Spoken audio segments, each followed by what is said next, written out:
get hurt, I will get hurt. I don't believe you can prevent yourself long term. So he left $15 million on the board. I believe he's going to get $45 million. So I would have got the whole 60.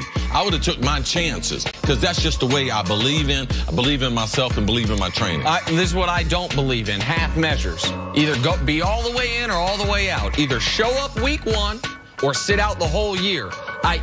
When you have the ability to sit out the whole year, some guys have to show up by week 10 by this date, yes, or they're just going to have to. Because they're not tenured. Exactly. They're not tenured, or they can have the same thing happen to them again. He now knows they're not going to franchise him next year. The NFL made clear it would be a 3rd franchise tag, that this one counts. That'd be $25 million. Not going to happen. So L. Bell, it would appear, is going full measures. No half measures, Breaking Bad style. No, full measure right now, and go be a free agent. Go play for the Colts or the Jets next year. Get your money, man. All right, finally moving on to the L.A. Chargers. They are 7-2 behind some great play out of Phillip Rivers this season. Chargers quietly making a Super Bowl run. Rivers thrown 21 touchdowns, 4 picks with a career-high 115 passer rating. Rivers says he's playing the most consistent football of his career. See, how impressive has Rivers been this year? He's been very impressive. There's a West Coast, East Coast bias throughout Phillip Rivers' career. If you look at the players and the quarterbacks that he was drafted in that same year, that being Eli Manning, Ben Roethlisberger, and him playing with the Chargers, now with them being in Los Angeles, and those guys winning Super Bowls and being in multiple Super Bowls. So we haven't had a lot of eyes on him, but his numbers have been spectacular. And I believe this is one of the most talented groups of offensive players that he's playing with. And people don't realize that Melvin Gordon, how good he is. This year, he's leading the NFL over 6.4 yards per touch. And you're talking about number 1 in the NFL. Ahead of James White, Nick Chubb, and T.J. Yeldon is one of those other ones on the list. So we know about the young receiving core, Michael Williams. We know about some of the other guys. Antonio Gates brought him back after they had an injury. So this offensive line is giving him the type of time that he can get to the line of scrimmage. And we never say this, but he has full control. He can audible at any time. He can run at any time. So he is taking advantage of that, and he is picking defenses apart. And that's why they have real Super Bowl aspirations in Los Angeles with the Chargers, not only with the Rams. Right. Listen, if Eli Manning and Phillip Rivers are never traded for each other, it's very interesting to think about how they would be looked at and what their careers would be thought of.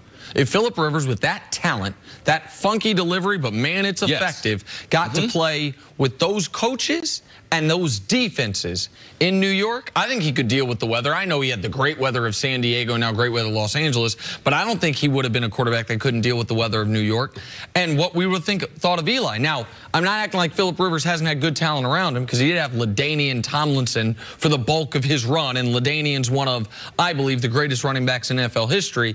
But Phillip Rivers, because he's never been to a Super Bowl, gets forgotten what his overall raw statistical production is. And the other thing that's forgotten is this.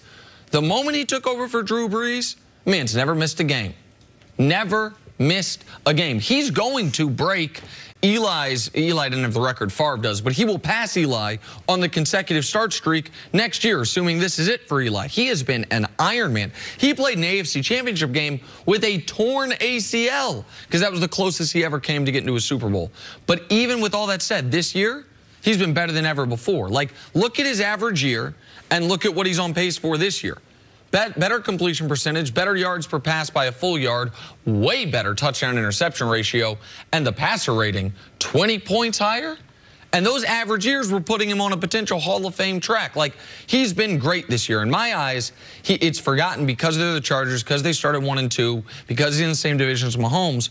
But after Mahomes and Brees, you can make an argument that he's been the best quarterback in football so far this year. And I believe out of that class, there's 3 Hall of Famers. People think there's obvious conversation in Eli and Big Ben, with Big Ben being a no-brainer, and there will be a debate over Eli. But for me, Phillip Rivers, you have to include him. He will be in the Pro Football Hall of Fame one day. I wish he wasn't such a diva. I feel like that just would make it.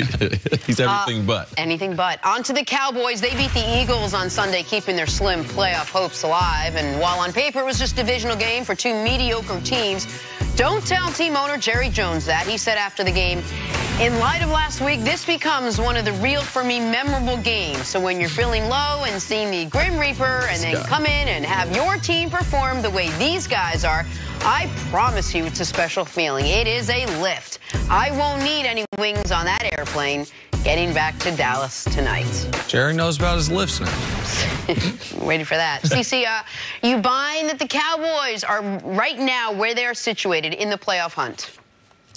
Yeah, I mean, they still have mathematically a chance. Yes, but Jerry's going to change his speech to if they can win in Atlanta.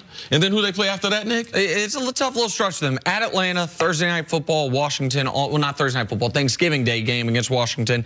And then Thursday Night Football against the Saints. So if they can repeat that same speech, if he can after Atlanta, if he can be down on the field and everything, give you his best Jerry, oh, we won this one. Oh, we saw the Grim Reaper again. And they won, and they can do that again on Thursday and head-to-head against Washington. And then I'll be able to say, yes, Dallas is in it. Now, they're still alive, still have a chance. But my problem with Dallas is, do they know how they won? They know they won, but they know how they won. Because it becomes important knowing how you win, because the next week we try to duplicate that type of performance, because they're not like New England. They're not going to come up with a different game plan every week. No, they're not real sophisticated. They have to try to duplicate Ezekiel Elliott's productivity, the amount of times you're going to give him the ball, what you're going to limit Dak to. And Dak's got to be able to use his legs and run with the football. Amari Cooper is going to set the table for their passing game. They are absent of a tight end. So now, Allen Hurns, Cole Beasley, can these guys make one or two little plays on the perimeter? That's how you win. Do they know that? Does Jerry know that? Does Jason Garrett know that? Because if they can do that in Atlanta, if they can do that on Thanksgiving against Washington, then yes, they will be back in the playoff hunt. The Eagles game was not a pardon from the governor. It was a stay of execution. They're not home free. They're not visiting with their family, but it's not lights out tonight. You get to stay alive to play another week. In their first 8 games, they won 3 times. Because of that, they needed to win 4 of their next 5 minimum. That started with Philly, then as Steve mentioned, at Atlanta, home for Washington, home for New Orleans, home for Philly again. So they got 1 down. Now they got to win 3 out of 4 of this next stretch, because the end of their season, Indy, Tampa, Giants, okay, you can go 3-0 at the end of the year, no question about it. So can they compile the wins necessary before that very soft end of the year? I've seen no evidence that they can. I've seen no evidence over the course of the season. And they struggled on the road. This is their first win on the road in Philadelphia, monumental win. Now, their season was on the brink. But how they're going to be able to duplicate that when we haven't seen the consistency on the road. Which is why, to me, the game on Sunday, Sunday Night Football, Eagles and Cowboys, was about one person and one team. The person was Zeke. Zeke, it was a reminder. He was special. We talked about how much having Amari Cooper is going to help Dak. How about how much it's going to help Zeke? That you finally can't put 8 men in the box, at times 9 men in the box, every single play. You have to recognize that Amari Cooper's out there. And if Zeke, once he gets through the first line, only has to make one guy miss or hurdle over one guy or stiff arm one guy, hit you over the head for $150. And the team it was about, to me, was not Dallas, it was Philly. Yeah. It was Philly coming off a bye and being that flat and that bad, having that many opportunities to knock the Cowboys out for the season, not taking advantage of it. It wasn't, to me, about the Cowboys all of a sudden being back. Okay, so we got it. So the way that the Cowboys are going to run the table, all that has to happen is Zeke has to have 151 yards, Dak has to throw for 250 yards, and they have to play a team that underwhelms, underperforms, and plays like crap. Yeah. Then they can do it. Yeah, this is the thing. It's a lot to count on. They're doing some positive things. Amari Cooper being there, and this being his 3rd game, being with the program for 4 weeks. I believe he continues to play a more significant role week in and week out. I believe their role players, especially their wide receivers, they're going to be more comfortable because they don't have to be featured. Cole Beasley, he's outstanding in the slot. That's all he's got to be able to do. I think that's going to help. I think the biggest change is on that offensive line. In them bringing in a new offensive line coach, Mark Colombo. Bart talked about it earlier. Now they've changed their blocking scheme. They're using a lot of their size, double teaming, moving those guys back and getting up to those linebackers, and that's why we saw Zeke getting into the secondary. Do I believe he can do that against the Falcons? Absolutely. Do I believe he can do that against Washington? How many yards did Washington give up running this week? They gave up 500 yards of offense. Somehow they only gave up 3 points. Washington gave up 500 yards of offense, Tampa Bay. So over these next 2 weeks or 10 days and everything, yes, I do believe that the Cowboys, they should be encouraged because I believe they can do the same thing these next 2 opponents. And if they are going to have success against Atlanta in particular, the story, I believe, coming out of that game, sure, Zeke's going to have to play well and Dak's going to have to play a clean game. 6 touchdowns, 0 interceptions in their 4 wins this year for Dak. 5 touchdowns, 5 picks in their losses. So he has to play a clean game.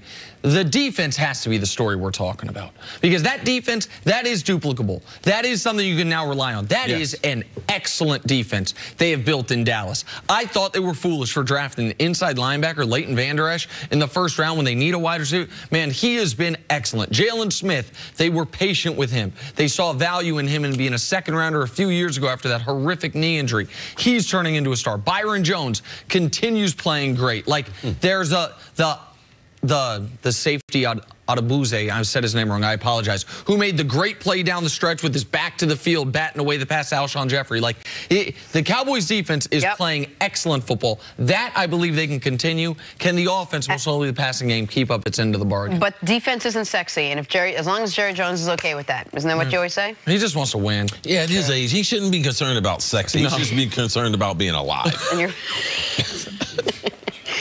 Last segment coming up. Why is LeBron nearly cracking so early into the season? Next on First Things First.